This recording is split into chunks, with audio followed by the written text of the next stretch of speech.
content. Saturday night, once again, content is back. We've got Nick from the Phoenix Press here tonight to just hang out like we usually do. It's a chill stream. We just whatever. I mean, I have segments, but we just keep it like whatever pops into our head. That's what we usually end up talking about. But we do want to make sure we talk about people's campaigns, and so tonight we're going to be talking about Screecher, Volume One, Friends of a Feather. Is that the subtitle? Correct. Yes, I love my alliteration. You know what? I'm wondering if that sound might be that music in the background. Hold on, let me change something. Possibly. Nope, it's still there. Yeah, I don't know. Try talking a little bit more. All right, I'll pause the music. Hold on. Anyways, all right. If anyone is listening out there right now, is my mic sound weird? Is it crackly? Is it anything? What if I did this? I can hear it crack a little bit. Does my mic sound fine? Hey, your sound's good. I'm gonna push this button. Does that make a difference? Try some more, please. I gotta go ahead and talk a little bit more and see if yeah, it's still going. Okay, I'm gonna push that button again because that's my noise reduction. Well, you'll have to suffer through it, everyone. It's because I don't know. I wouldn't know how to fix it anyways. But anyways, yeah, we're just gonna be talking about a few things. We're also gonna return to the big questions, my segment for guests every once in a while. I started it way back when Dio was my co-host, and we've moved on to other segments and try different things here and there. But tonight's another big question. We got Cole in the chat saying, "Great to see you guys." Hello. Hiya, Cole. But how you doing, Nick? You had a convention today. Yeah, I am like really tired. I will not have a problem going to sleep tonight because I got day 2 tomorrow. So it's like I had to get up at 7, get all ready and stuff. Went to the convention, set up around 9. Doors opened at 10. I got out at 6. Came home, rushed across town to grab a burrito and come back. Had my own stream at 8 with John Longbox. That went for 2 hours. I had like a half-hour little bit of a break, and now I'm here. So it's like bang, bang, bang, bang. But I wouldn't trade it for the world. Yeah, no doubt. How was the day? How was the convention? Pretty good. I had a sales goal, and I did exceed it. So That's good. day 2 will be pretty interesting. Nice. How many like conventions are you hitting in a year? Are you try to stay local? Or are you what you see was Von Coleman? He's traveling the world. I am not doing the Phenomenova Dreamcoat tour. Not yet anyway. Yeah. I am not on Vaughn's level. Maybe one day, but I am not as awesome as he is. Which, by the way, Vaughn has actually been editing some of my stuff. Like he's editing Volume 2 of this book, and he actually edited the epilogue of Volume 1. So nice. I wanted to note that. So. Yeah, he was. That's kind of where he started, wasn't it? Was editing some stuff. What was it? I think I got it. What was it called? From Phenom Comic, Hunter Ninja Bear. I think he edited that. Okay. Like, but yeah, he's doing a lot now. But so one of the things I use this stream as an opportunity to do is to talk about stuff that happened or that I like or whatever during the week. Oh no, my mind just went blank. Widow's Bay on Apple TV. Do you happen to have Apple TV? Okay. I do not. Okay. Too bad for you, because this show is so good. I don't even know who told me to watch it. I don't remember. But my wife and I decided to check it out. Okay, here's like a quick synopsis. It's a New England island, and there's a mayor who wants to make it the next like tourist spot, right? And so he's doing everything Mm. he can to make this a tourist destination, and the only problem is that the whole island is cursed, Oh. and so has to try to overcome all this like evil stuff. But it's comedic. It's super funny, but it's also like creepy and dark and like amazing acting. So Ooh. good, and the writing is phenomenal. So I don't know if like it'll end up moving to any other platforms or like be able to rent it. But if you ever get a chance, Widow's Bay is an absolute. And if you watch any of my stuff, if people who are watching, I don't like a lot of stuff. Fair enough. So and maybe I'm wrong. I could be wrong, but I think it's pretty dang good. But how about you? Anything in the recent weeks that you've been reading, watching, or whatever that like you I've just. been watching Spider Noir, Mhm. which is like the Nick Cage Spider-Man 1930s kind of thing. Yeah. It's been pretty interesting. It's not blowing me away or anything, but it's kind of nice. Like I've been really enjoying the black and white aesthetic, honestly. So you got it to work in the black and white? I mean, I'm watching it on my laptop, and they give you the options. But yeah. Yeah. So I'm watching it with my what's it called? Fire Stick, Amazon Fire Stick.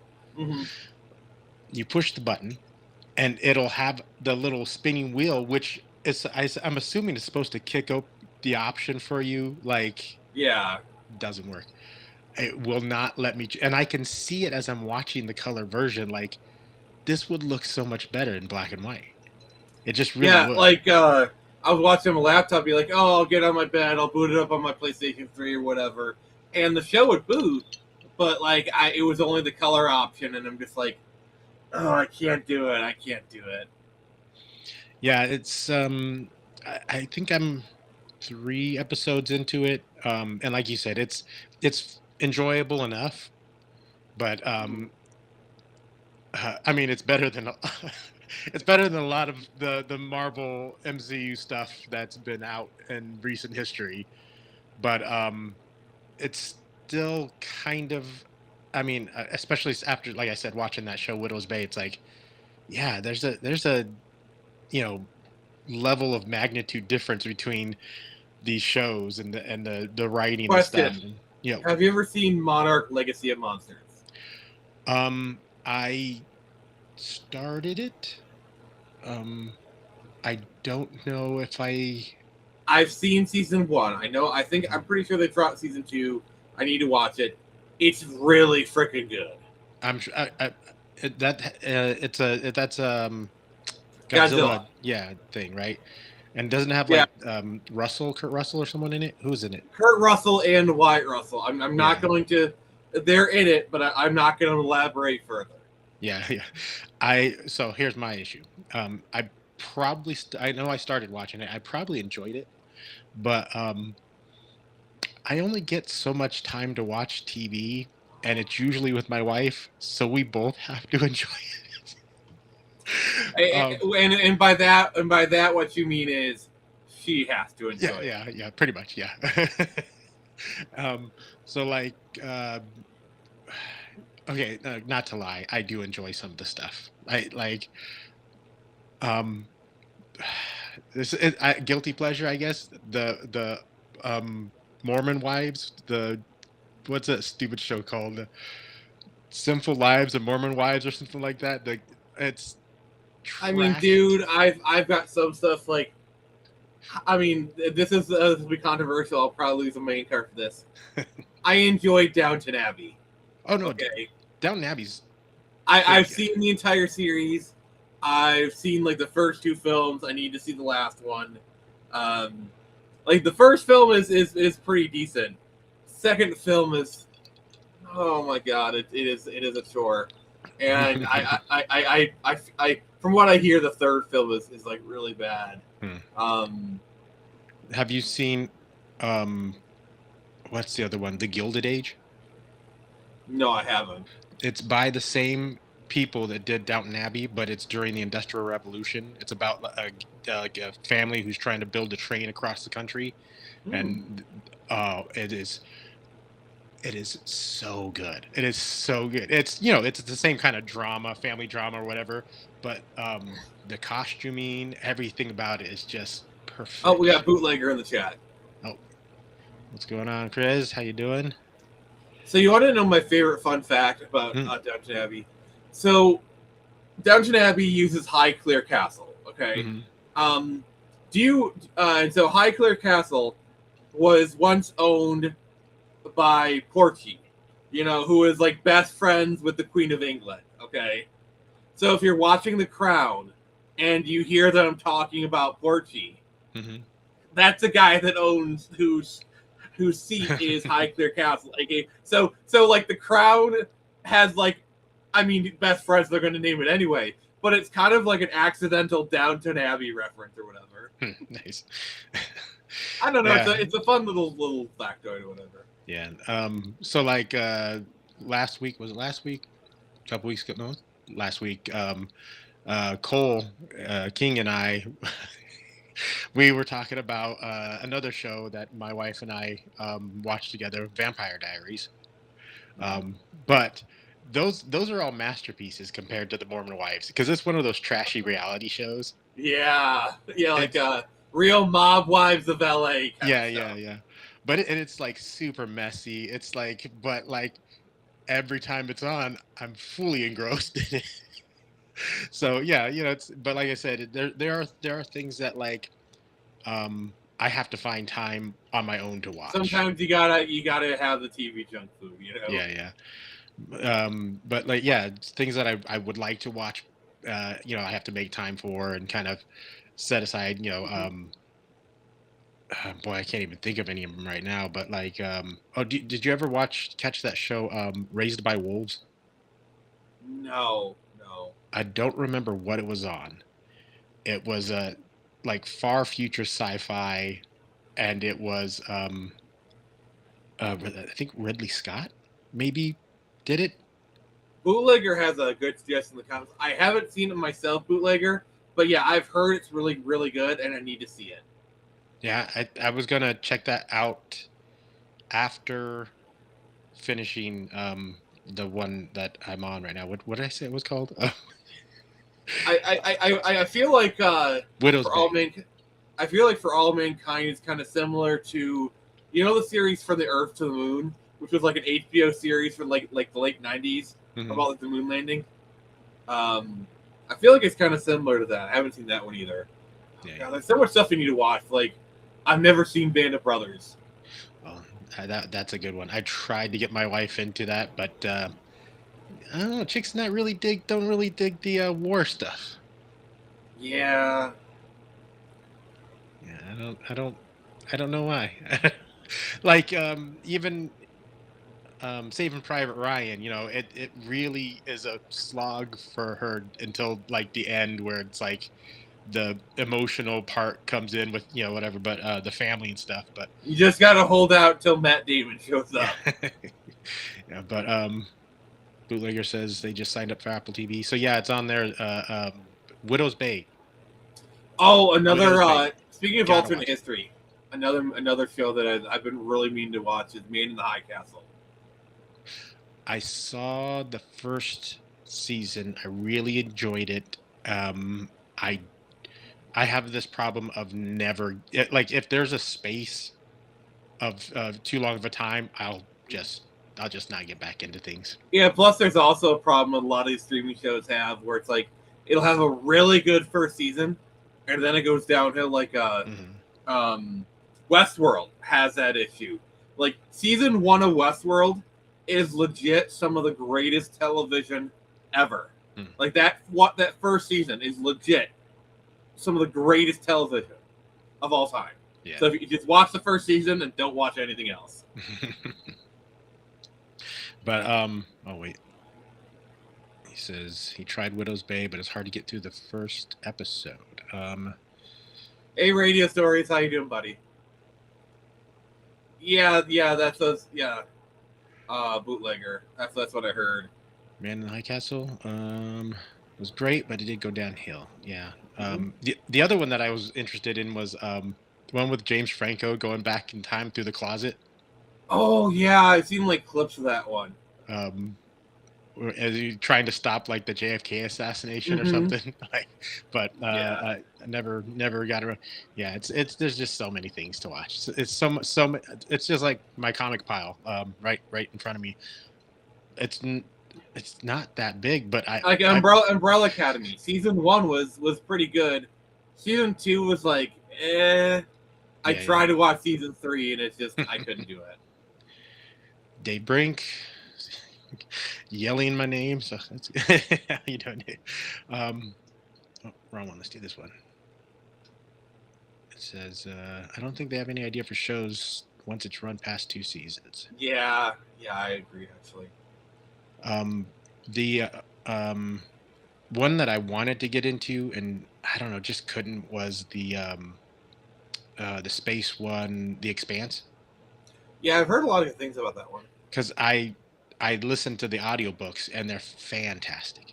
Absolutely. Like for my money, that whole series and the ending is one of the most satisfying ending of any book series like Hmm. that I've read or listened to. And I started watching the TV series, and it's just, you get your in your head what the characters look like, and those sorts of things, and it's just like, that's not him, that's not that guy. Oh, that reminds me. I remember I was in the theater one time, and they played a trailer for Ender's Game, which is like my favorite Hmm. book.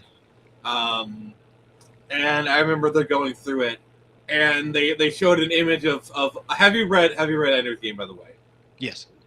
Okay, so you get one thing. So they showed like an image of Petra, and she had like this long flowing hair. And if you read the book, you know her hair was like practically bald. Hmm. Um, I literally, okay. This is like I'm not proud of this, but like I think I literally shouted, "Petra has no hair," like I cringe. I cringe at myself. Did it get any reaction? Swift elbow to the ribs by my friend. um, the Expanse was amazing. The TV series, because like I would like to see how it went compared to Mhm. the books. So let me know, Did Bootlegger. you ever watch the Orville? No, I'm not a big fan of what's his noodle. The Family Guy Here's guy. the thing about Seth MacFarlane. What's really weird is what's really weird is Family Guy stuff is pretty bad, but if you get him outside of it, like a lot of his movies, like A Million Ways to Die in the West, are actually legit kind of interesting. Hmm. And also Orville is really good. Like it starts out as like a comedy spoof, but the more it goes on, they start doing like serious storylines. It is legit better Star Trek than Star Trek. Nice, nice. Um, Chris wants to know if we're reading any good comics. Well, you guys can.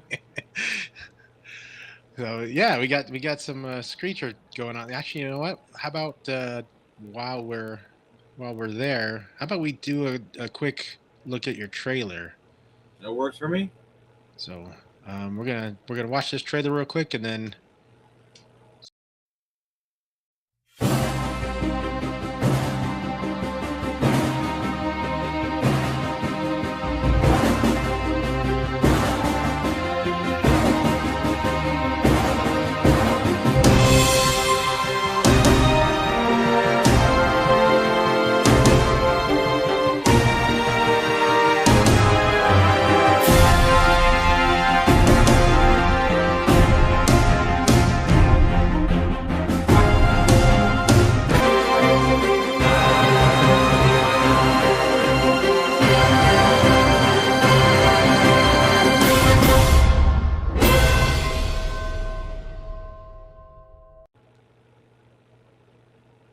and my hope is that all that sound came through and the video came through, because you never know.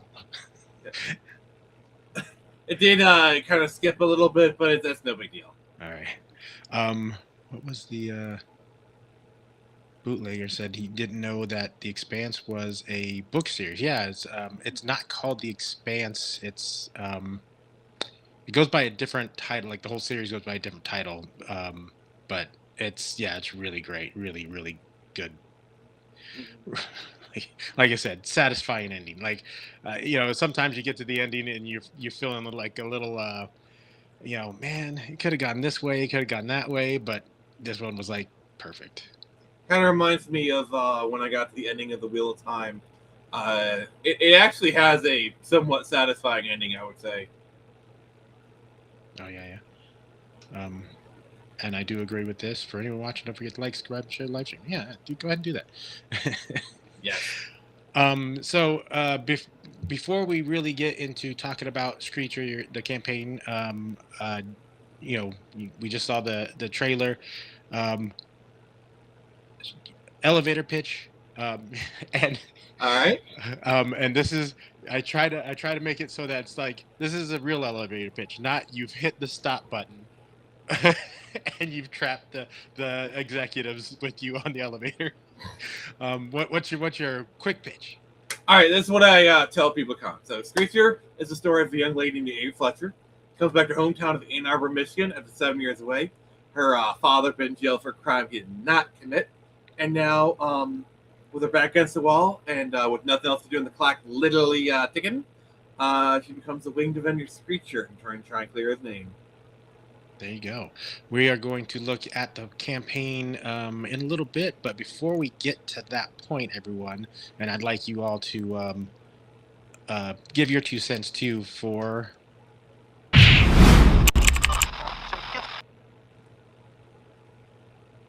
the big questions. I don't know if you've noticed, I don't use AI for my stuff. It's all it's all poorly done by me. Better to be poorly done than machine done. So we got 3 big questions tonight for you, and for if anyone wants to chime in the chat. These could be um, important, world-changing questions. You just answer as best you can. Okay, so first question. Let's say tomorrow you wake up and you're suddenly Scott Bakula quantum leap style taken into some other body, but that body happens to be a musician. It could be a singer, guitar player, any instrument, whatever, but it's in a band. And the mission is you have to be that person in that band for the next 10, 20 years. What is the band? Who are you in the band? And what do you change as you move along forward? And that they maybe didn't do so well. I hope you realize there's a guitar. I have a guitar in the background, right? Nice, yeah. Does it matter like what time period or whatever? Nope. It's quantum leap. You go on wherever. That's a toughie because that's like some alternate history stuff right there.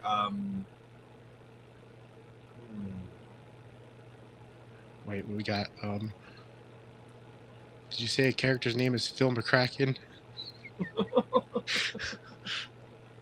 I would probably say Kurt Cobain. Mm-hmm.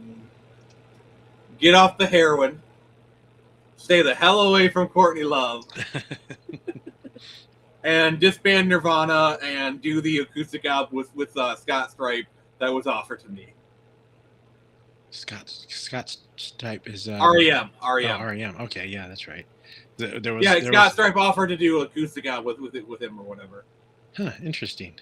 Yeah, I didn't know that. Wonder what that would have been like. The only thing is, if Kurt was alive today, I just know he'd be an insufferable twat and I'd hate his guts.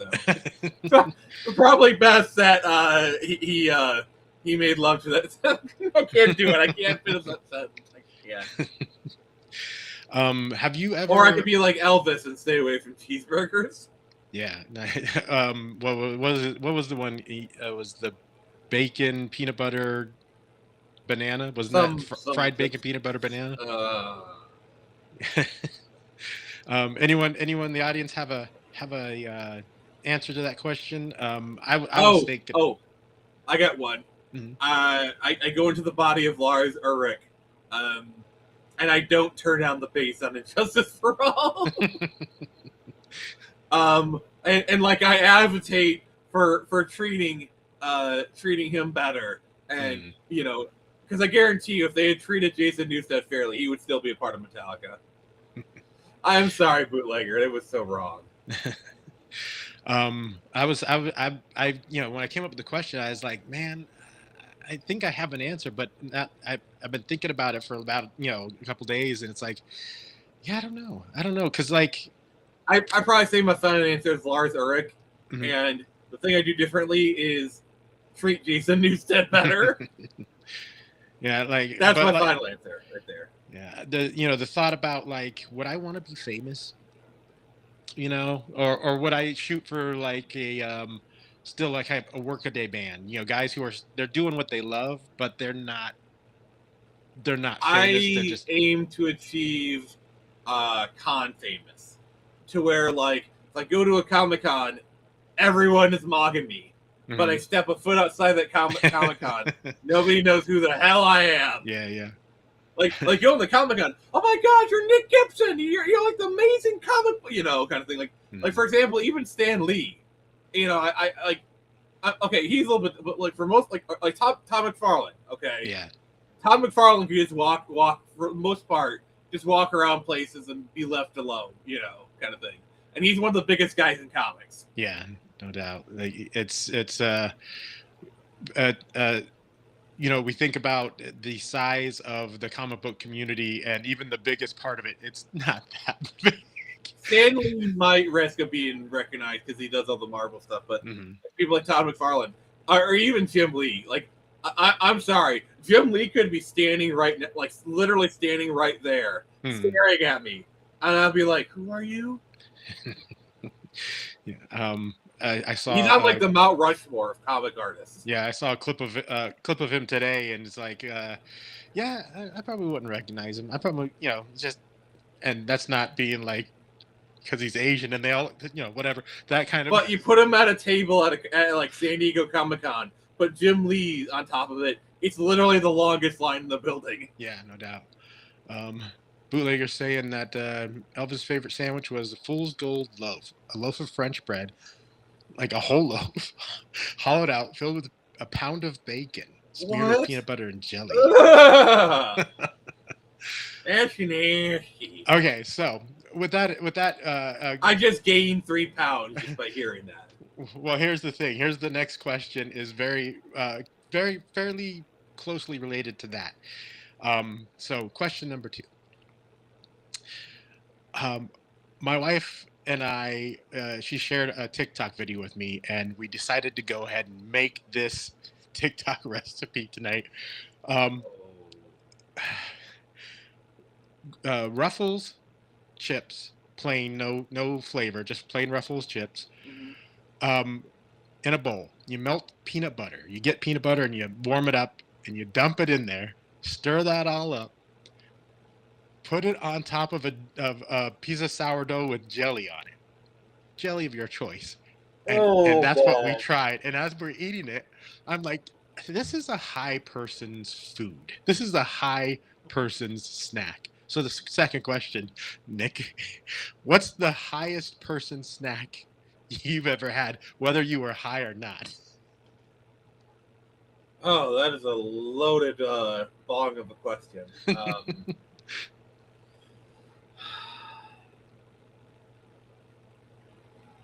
I mean, I can either say I can't remember, or I can just make some shit up on the spot. Your choice.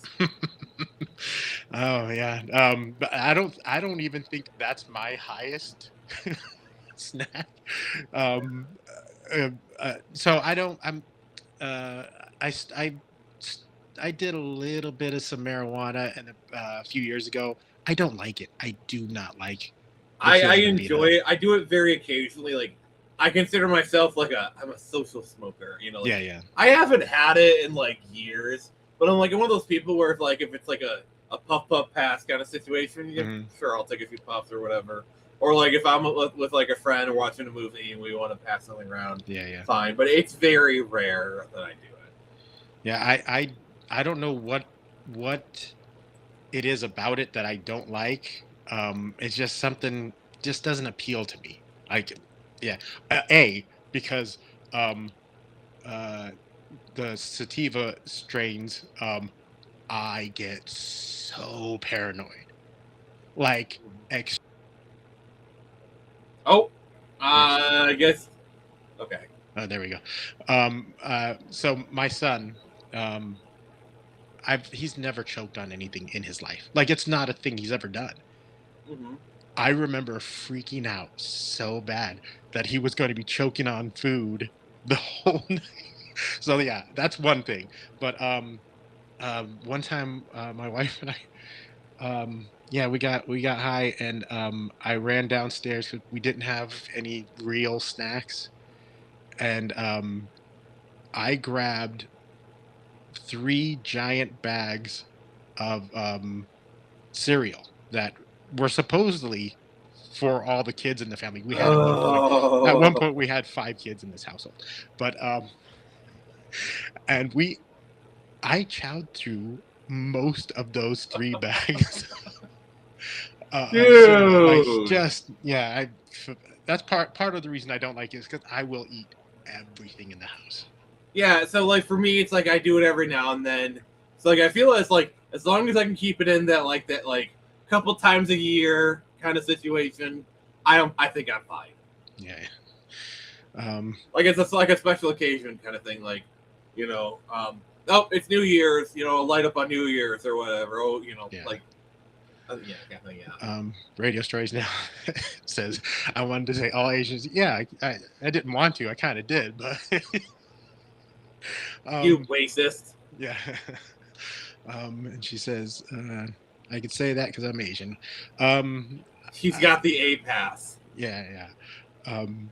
I live in a multicultural household. I got Mexican, I got black, I got so I'm like, I, I maybe I can't get away. There's certain things I can't get away with. My wife will not let me. But She won't give you the N-word pass. yeah, no. Dang it! I mean, if you can't give your husband the N-word pass, what can you give him? My stepsons have, but she revokes it. So, but like they're also part black, so it's like but yeah. So every once in a while, maybe for so your birthday she'll hand you a note. It's like, here's a coupon for one N-word pass. I try to hold back my jokes so there was a time where I was hanging out with their family early on when we were started like Yeah. dating, and they're like trying to take pictures with a DSLR camera, right? And her niece tries to take the picture, and she looks at the screen and says, "Oh, I can't take the picture. It says adjust white balance." And So you love the picture? that's what I was gonna say. Is like, oh, that's what I'm here for. But I held that one in. Since then, I've gotten much more relaxed with my. The best relationships are where it's like you make a mildly racist joke in front of like your date, and like your black date, and she makes an even more racist joke, or like you say something racist about blacks, and she says like a racist white joke or whatever. It's like, yeah, yeah. It's fun. I like those friendships where like both people are like, yeah, I'm racist to this guy, but he's racist to me. Hey, it all works out. Yeah. And it's it's the healthiest form. Like, it's like when someone gets mad at you for that, somewhere deep down inside me, I go, "You're a bad person. Like, you're the bad person in this situation." Like, or it's like even better, like you're online and someone accuses you of being racist. You're like, have you seen my wife? I'm like I'm either the best racist or the worst racist of all time. a little bit of both, but Yeah. All right, we'll move on before we get into And that got surprisingly dark. I'm sorry. We went places. Question number 3. Um, what you're a bit of a gamer, correct? Correct. All Yes. right. What is your proudest gaming moment? While you're thinking, Radio Story Okay. says, I never smoked weed, but I've had a gummy and it makes me super tired. It does that to me too. Like my natural state of existence is like just on the edge of sleeping. Like I can fall asleep at any moment, and I'm not joking. Like if I sit here and I close my eyes, it won't take long. I'll be out. So So yeah. what I'm about to say is going to require some setup. All right. Hmm. So I like to play World of Warcraft, at least in the past, and uh, so basically we were doing a dungeon. I mean that part's self-explanatory. We were on the final boss, and I was playing my druid. Now in World of Warcraft, you have like specs, and they do different roles. So there's like healer, tank, DPS. Okay, I was spec'd into Feral Druid, which is a melee DPS class. Okay, but even though I was Druid, even though I was a Feral Druid, I still had healing spells on my bar. Okay, so we're knee deep in the middle of this boss. I think it might have even been like a mythic key or something. I can't remember. I was with the guild I was with at the time, and I think the healer that we were with disconnected in the middle of the final boss. All right. So we were without our healer in the middle of the fight, and I remember I said, "I'll heal, I'll heal, I'll heal," because like I was as a druid, I still had some healing spells, and they're like, "Don't let us die," and I got them through the fight. We beat the boss, you know, and with a melee spec druid doing the heals. Like it was Nice. just one of those like it was like I stepped up and I did it. I Nice. mean, Yeah. they pretty much everyone else in that raid just they don't even like they forgot that moment 5 minutes afterwards. But that doesn't. Yeah. The strange thing about like those sorts of moments is that you feel so good about it, and then you try to tell other humans outside of and they're just like, oh, that's There was like 3 layers of explanation I had to yeah. do for you to even get it. But I mean, like people who've never played a game before, like a family member isn't into gaming, and they're like, "So what'd you do yesterday?" And you're like, "Oh, you wouldn't believe it," and they're like, Oh, mm, "Okay." another one I have is during COVID. I played a Mhm. lot of GT Online with a friend I had at the time, and we would sometimes like talk about like what we were gonna do. Be like, okay, so we're gonna hit up the cocaine business first, then the meth, and then counterfeit cash. And like several times we joked like, if anybody could hear us talk. Yeah. Uh, I had a way back in the day, early Xbox Rainbow Six. Like one of my proudest gaming moments is I got booted from a couple of rooms for cheating, but it was not because I was cheating. I was just actually that good that they thought I yeah, was cheating. Um, that's kind of a mark of a badge of honor, if I yeah, gotta be yeah. honest. But that was about the same time where it was like early on in my first marriage, and I had a couple of little kids, and the only time I could play was after everyone went to sleep. Mm-hmm. And 8 hours later, I had to go to work, and I was like turning off the game, like I can't do this anymore. So I had to really cut down on my gaming, and now I'm a very casual kind of gamer. But my stepson's always trying to convince me to play like Elden Ring and stuff. I'm like, I don't know. I don't know. If I can't do something in just like a half an hour and then not worry about it, I don't know if I could do that. But Yeah, fair enough. Bootlegger says tried pot, never did anything for it, so he sticks with booze like an adult. And then Radio Story is saying good night. you have a good weekend as well. And thanks for thinking my stream's enjoyable. It's nice of you. And then bootlegger also taken off. Have a great weekend, Chris. Yeah. So yeah, that's the big. Let me hit the button again. Those are our big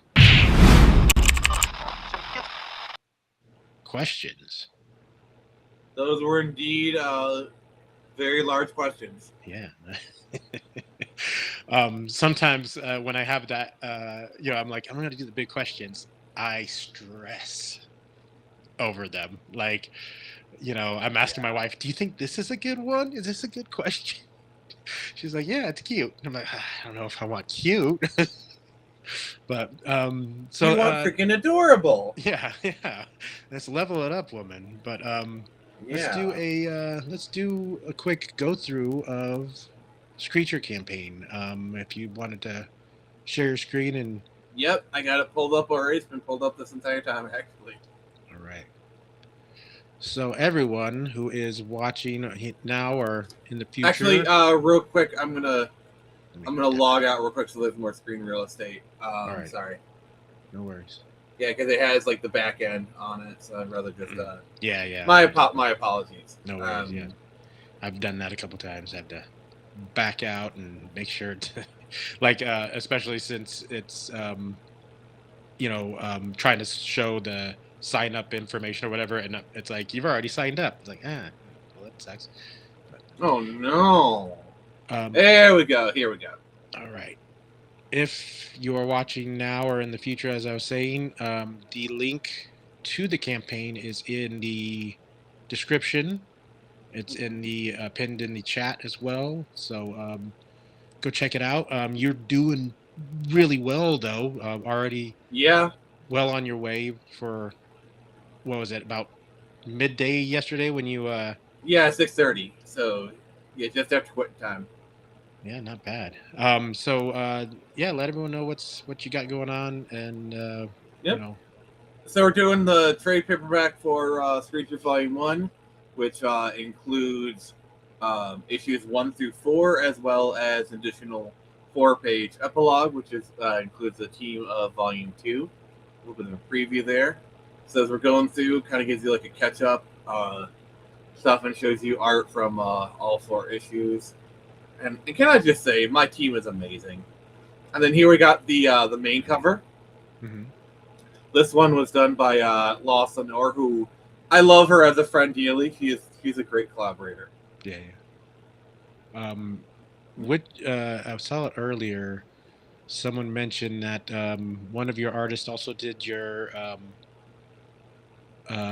trailer. Yeah, Lenore. Oh, so she did the same. Oh, nice. She's very multi-talented. Yeah, working double duty for you. Nice. Yeah, she's been involved in this project since the very beginning. Like, she did one of the first Screecher renders back in 2022. She voiced pretty much every trailer from like issue 1 to issue 3, and she edited the issue 4 trailer and then the trade. So like, she's been involved since the beginning. Nice. Kind of thing. Yeah, that's good. Having that someone believe in your project, want to stick it out, and that's nice. When you get to it, I'll ask the question when you get to it, but continue on. Yeah, that's it. All right, and then for the collector's talent edition, I have a special cover by Joe Sontag, River Destroyer. Oh, nice. Yeah, he did an amazing job. I'm so happy. His book is one that I want to get, but like a lot of them, I have to wait till I get some extra cash. There's a lot of books I want to get, so it's like. And in a move that I still don't know how I managed it, Chuck Gibson is doing a forward to the book. Did a forward to the book. Yeah, I was gonna ask, like, how did you pull Chuck Dixon for this one?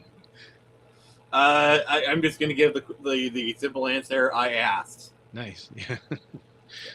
And then here's a page. I know that he's Screecher's clearly Batman inspired.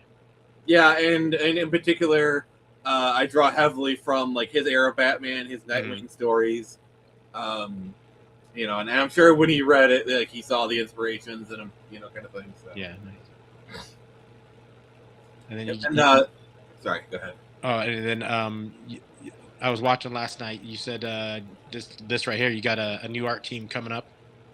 Yeah, so Mark H is doing the pencils and inks. Ardent's still doing the colors, but they're doing like a different style. Oh, So I got the 4-page preview, which is like the new team. So it's both like an art preview and like a story tease. yeah, that looks good. Yeah, they're killing it. You're so you have a digital. You have it all for everyone who has their different tastes and flavors, or different countries if they don't want to have to pay the crazy shipping and stuff. Yep, I like to cover my bases. Nice, that's good. And so the hardcover, like you showed earlier, let's get a look at that while we Yeah, so this tier right here click that. is this book. So unlike some other people, I actually finished my books. Yeah, so I have had this for about a week. That's about a week before it launches. Hmm. So as you can see, it's got everything in here. Um, So that's your kind of proof of concept before the yeah, real printing happens. it's a sample. Yeah, Right. right now it's the only one that exists in the world, but that'll you know there's the epilogue kind of going on. Mm. Also, just look at that art, man. Just look Yeah, at it looks good.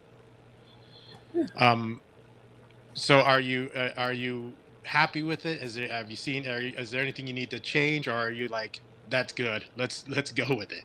Let's go. Let's mother Nice. effing go. I'll say that. Um, It got a cover color gallery. 'Cause, I do like my alternate covers. By Hmm. the way, this was that first render that Lenore did. Yeah, I'll do that. Like, can I just say, look how far she's come. That was the first one she did, and then this is the most recent one. Oh yeah, like definitely growth and colors and even in the anatomy and stuff. You could see it. So yeah, it's great. Yeah, I love working with Lenore. She's a joy to work with. Her quality's amazing, and I plan on to keep working with her. Nice. Is there anything else to finish up on the campaign you wanted to show? Oh, the Talon edition. So I have the Joe cover, and Hmm. it's a little bit larger. It's limited to 50, and it's going to be signed by Joe and me. And then you also have the opportunity to buy a piece of original art from the book, signed by me and the artist Mark. How many of those are available? I believe there was two on the onset. One of them's been claimed. I Oh, believe the other one. Yep, there is one left. all right. So yeah, if you're out there watching and you want some original art and you like Screecher, get on it. You got one more chance before it's someone else snatches it up. But then you got Mm-hmm. stretch goals. Yep. So 2000 is fully funded. We're already about halfway there. Nice. 2500 sticker sheet made up of all the stickers we've done before. 3000 trading card set. Same thing. And then for 5000, we'll be doing a print that is a crossover between Screecher and John Logbox's Patriarch. So those are some of the sticker samples, I'm assuming. Yeah, those are some of the stickers. That's not all of them, mind you. It's just some of them. Hmm. And then these are what the trading cards look like. And then who's going to be drawing the if you get hit that final stretch goal of Renzo. Patriarch and Renzo? Oh, nice. He's man, he's so good at what he does. The what's it called? Kneel Before Doomface. Mm-hmm. I just recently read, and he does the art for that, and he's just so clean. His work is so good. But So yeah, John has already kind of given the okay for this crossover print, so that's yeah, got yeah, his permission. And I've talked to Renzo. Renzo's on board, so if we get here, it'd be pretty simple. yeah. All the permissions have been gotten. So Has there been any are you just purely at the, is this, are you guys down for this, or has there been any talk of, you know, Renzo, like, this is what I'm thinking? It's more just like I'm down for. I'm kind of waiting Yeah, until yeah, we hit it because yeah, like 5,000. I think we can do it, but it's still a pretty yeah, lofty threat goal there. yeah, yeah. Um, so like one, if we do hit it, then we'll start having discussions. I think the most between me and John is we want to do an homage to like some sort of like world's finest cover. Yeah. Hmm. One popped into my head immediately. It's like that most famous one with the cape coming down, Adam's drawing. But yeah, I know. Yeah, a lot of them to choose from though. Um, so how long is the campaign up for, and what are people's expectations for fulfillment and all that stuff? Yeah. So right now it's got 28 days left to go, or for 35 days. The goal is 2,000. We'll probably hit that Hmm. sometime soon. I bet. Also, I believe we're at like 27 or 28 backers. I can't remember. Yeah, Um, yeah. Let me just Um, refresh it. For the Yeah, sometimes when someone backs it, it can take a minute to like update or whatever. yeah. If so, you showed us your sample copy of the Mm-hmm. hardback. So then you got all the art, everything's ready to go, right? Yes. What when you get to you hit your goals and start fulfillment, when is that going to happen? When do you expect to have books in hand? It really depends on what kind of stretch goals we back. So let's pretend we just hit the 2,000 Hmm. um, and go from there. So basically, that's a just hit the ground running. Like once we know, like after the week of like the drop pledges, once we know exactly what we're getting, Hmm. then we're gonna put in the order from there. And then once those will be like shipped to the backers. I think straight from the printer because I'm going to Comics Wellspring for this, and they use like Ingram Spark, so Yeah. that'll be pretty straightforward. I believe some of the stuff will take a little bit longer. So like for the town edition, those will be shipped to me because I actually don't live too far from Joe M. Sontag. Hmm. So like I'll just like put them all in my car, drive over to him. We'll sign them all together, and then I'll like Hmm. mail them off. Um, um, will you is you're right now, you're on Kickstarter, any plans for other venues? Other crowd funds? Yeah, yeah. Probably not Okay. at this time. Because it's you have those times where people are like, this is your last chance to get my book until it's on Fund My Comic in 2 days or whatever, and so it kind of it might build some urgency if Yeah. people are like, oh, this is the place right there. Well, basically the plan is, once everything is all fulfilled, we're gonna start putting it on like Amazon, Barnes and Noble, so if people want the book, they can Yeah, just buy it from there. no But like doubt. we're gonna fulfill the book, they get Hmm. it first, of course, and then we're gonna put it on like Barnes and Noble, Amazon, because uh, that's also kind of the big thing. Because like I've had people like, oh, I really like Screecher, where can I buy it? And Hmm. I tell them like, well, you can buy it from me directly. Use PayPal. They're like, eh. Yeah. So having a place that I can link to be like, oh yeah, you can get the book volume one here, makes things a Mhm. lot easier. Will you when that happens, will you be going on another kind of promotional tour and being like, hey, this is where you can find it, what, because you want to get the news out to people Yeah. that are not, especially people who are not here, you know Mhm. in this community.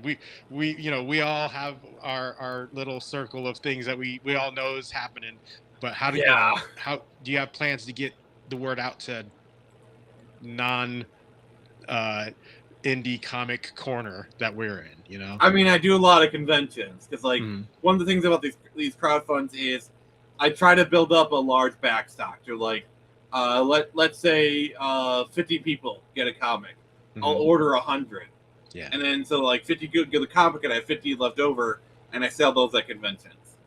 Nice. Yeah, I mean, I've never been to a convention, and I want to, but we do have one here. I live in Boise, Idaho. We do have one here, but it's still pretty small. It's still pretty like our big guest this year, who was it like Matthew Lillard or someone, but they canceled. Yeah, You I mean know. that happens to like the best of them. Like, um, the big con here in Michigan is Motor City Comic Con, Mhm. and like they get like top tier guests, Yeah. and even they cancel. So it's kind of frustrating. It's like, Yeah. oh, cool, I like this person. Oh, they canceled. Yeah, and they got the Salt Lake City's the next closest 5 to 5 hour, Oh 4.5 5 hour drive. And so I have to make a whole weekend and you know of it, and yeah, which better get the I 3 day pass. yeah, which I'd like to be able to do because Nick Patch, Strange Pages, Mhm. was his Roy Beckwith. He lives down in that area, and I would like to just go down and hang out with him. Anyway. So at some point, I'm gonna have to figure that out. But Oh they yeah, got their big Fanix coming up, and every year, I'm like, maybe I should go. So maybe you should. at some point, I will. It's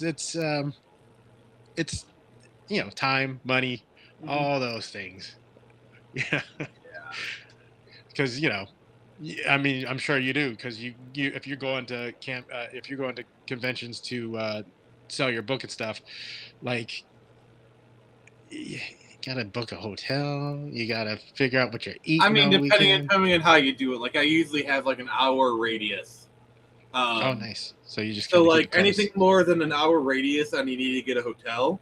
If it's like a 1 day stream, like a 1 day con, Hmm. I'll do like an hour and a half, maybe 2 hours. If it's just 1 day.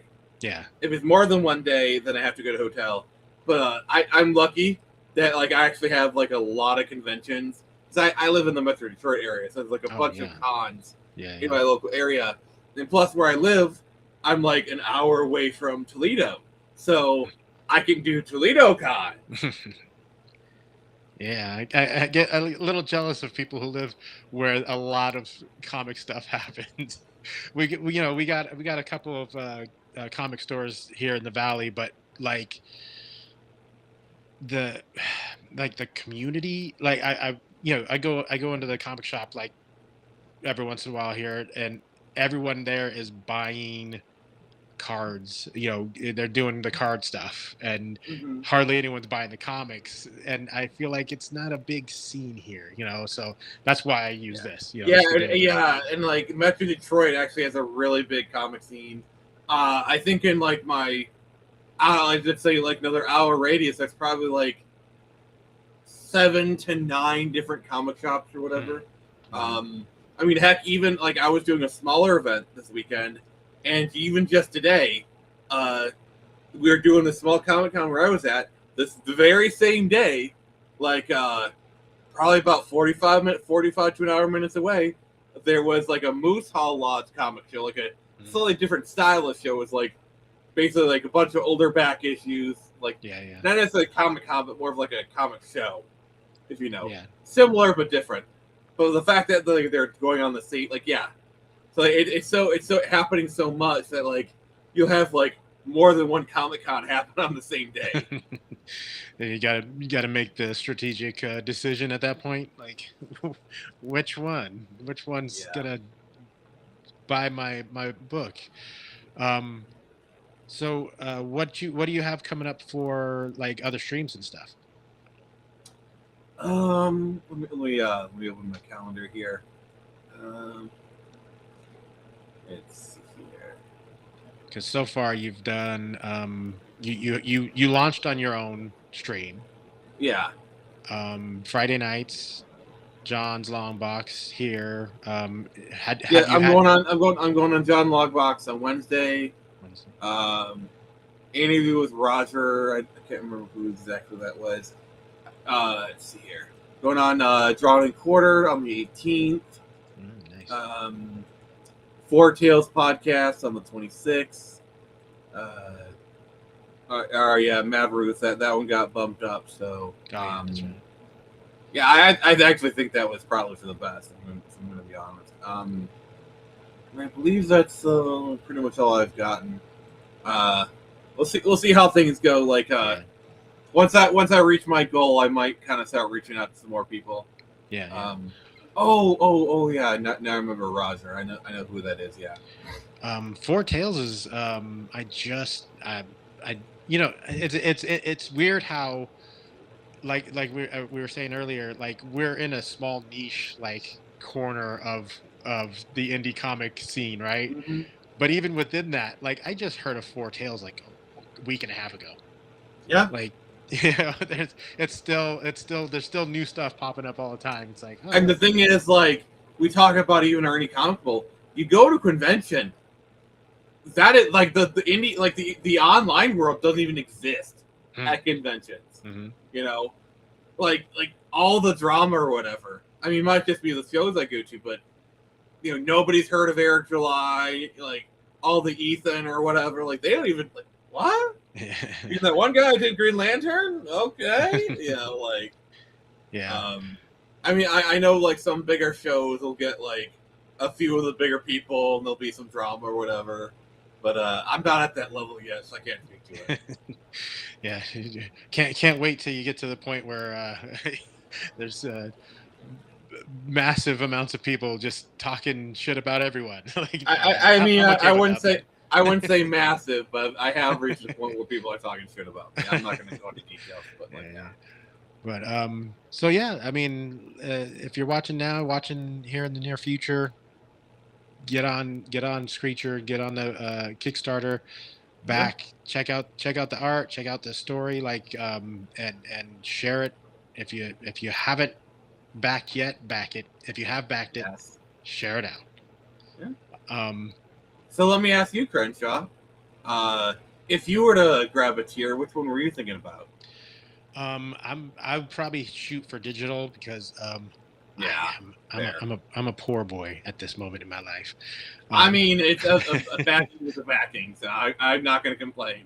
Yeah, I've lately, and I'm sure you're the same. Like I prefer the physical. I want to hold the book in my hand, but lately I'm gonna say about the last 3 books I backed or so have had to go digital. And it's a little bit heartbreaking on my end, but I do want to, I want to read the books. I want to, so I'll probably end up doing that for you here. I'm gonna guess next week because. So just so you know, with Kickstarter, the money doesn't come out until the end of the campaign and only 5. I know. I hate it. I hate that. Because I'm like, oh, I got the money in the bank right now. Click the button, and I'm good. And then by the time it happens, that money's gone, bro. Yeah. And then what's the other thing? I'm gonna be honest. I kind of prefer Indiegogo because like Indiegogo had like more options for like a pre-launch. Like for example, the pre-launch page for Indiegogo, you could have the trailer on there. You could have more customers. Like they had more customization for the page. Mm-hmm. Also, with Indiegogo, when you backed it, they took your money and your address right then and there. Like the whole concept of drop pledges.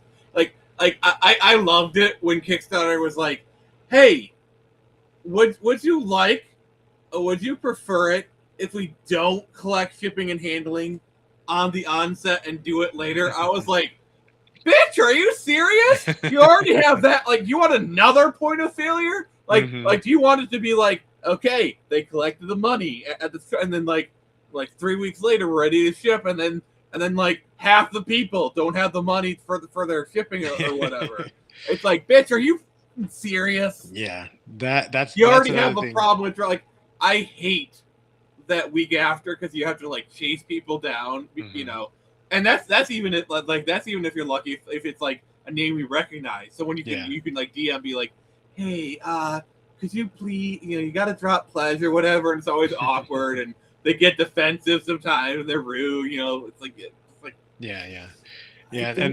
and it's like one or two drop pledges even expected. It's just like, yeah. I've more than once had a tweet about the survey or whatever, where it's not a survey. oh, You just want to know my address, which you already know, Kickstarter.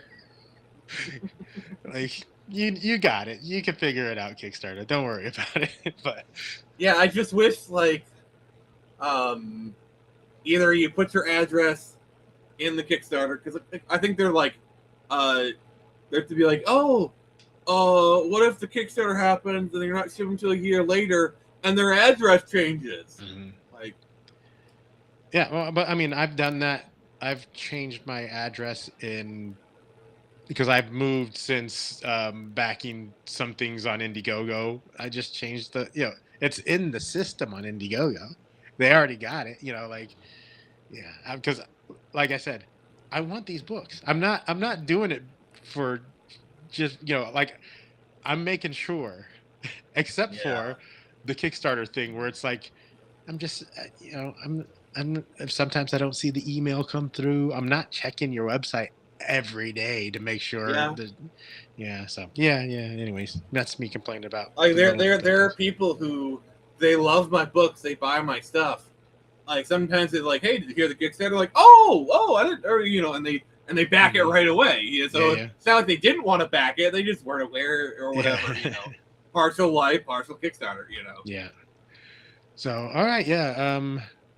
I want to say thank you, Nick, for coming on the stream, Thank you. for answering three very important questions that needed answered, for for talking TV shows with me, and a couple suggestions. I Downton Abbey. I watched the first season. I want to watch more because, like I said, the other one I watched the other one first. What was it? The Gilded Age. I watched that first, and I loved it. So I'm like, I got Downton Abbey can get a bit frustrating at yeah, times yeah. because they'll like go back and forth, and characters will sometimes like act out of character or whatever. Hmm. Like there is this one storyline where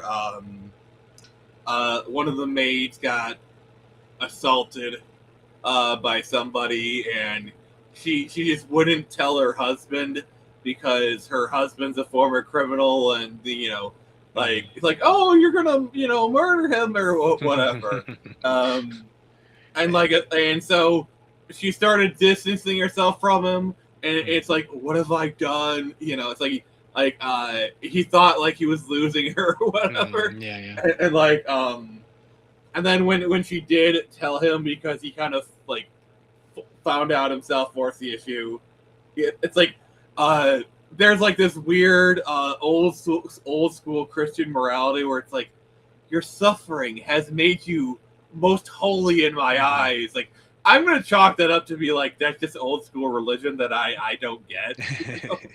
That's some Yeah. Catholic bullshit that I don't want any part of. Yeah. Yeah. That's one of the things I like about those shows, though, is that they do present things that, like, that, the thinking of in those days different than nowadays, and whether they were right, we're right. I'm not gonna make the choice, but we to see it, Yeah. especially when it's I well will say the written. one character that I have a love hate relationship is Thomas Barrow. Because like yeah he's gay, and they kind of act a little bit out of character for the time. Like Hmm. they're really tolerant of his gayness in there, and he does so much shit.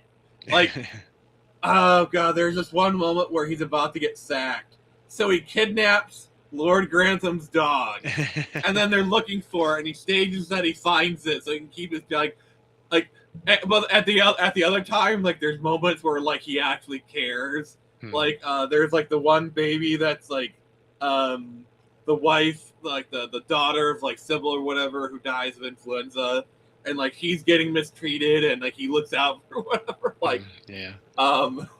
like he genuinely cares about the kid. Like it just he's a very frustrating character.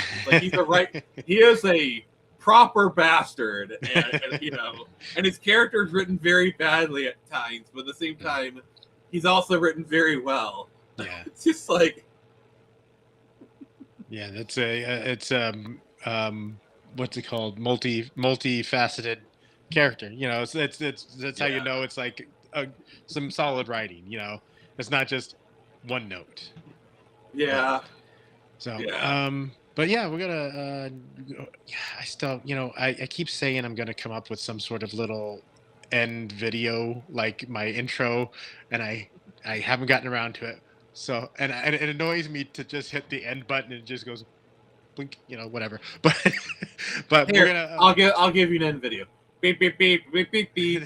See y'all again. yeah, well, everyone have a good weekend, rest of the weekend. Have a hope you have a great successful convention day 2 Mm-hmm. tomorrow. um and as you continue on your streams and stuff, hope you do really really well tonight with your Well, thank you, and I hope everyone out there enjoyed the stream, and please back Screecher on Kickstarter.